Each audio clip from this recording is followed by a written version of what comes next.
Time to install this freshed up 2.5 liter in my 93 Jeep Wrangler YJ. Let's get to it. All right, popping off the clutch disc and pressure plate to swap over to the other motor. And the clutch disc looks pretty good, not too much wear on it there.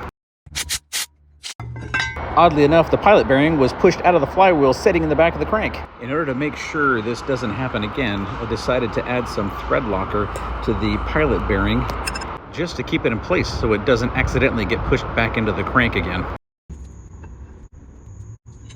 Make sure everything's torqued to factory specs. Got my clutch disc center tool in place here so I can tighten up my pressure plate. Here it is. Got little pins on here. So we're gonna drop this baby in. Just got to make sure everything is out of the way so I have a clean installation and the transmission shaft will fit squarely into the pilot bearing.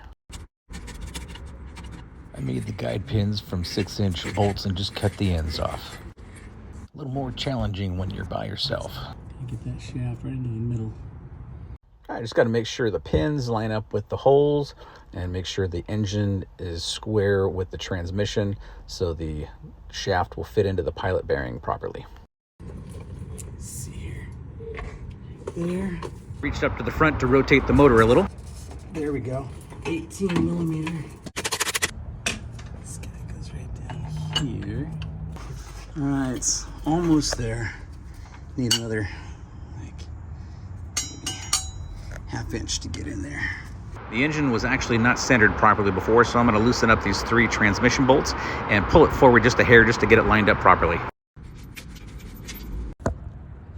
Right there. Okay, let's get the passenger side in. Let's see if I can get this thing in here. And start swapping over manifold. I'll just drop my distributor down in there.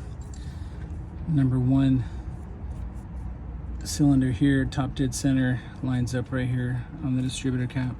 All right, let's pull this guy off. Bingo. All right, manifold's all cleaned up and ready to install. New gasket. Nice shiny exhaust manifold here. All right, so just got my intake and exhaust put on. All right, everything's pretty much plug and play at this point. 2 plugs back here. This one, there, this one, here. Go. Got everything plugged in, topped off, and ready to go. Here we go on the first startup. Nice.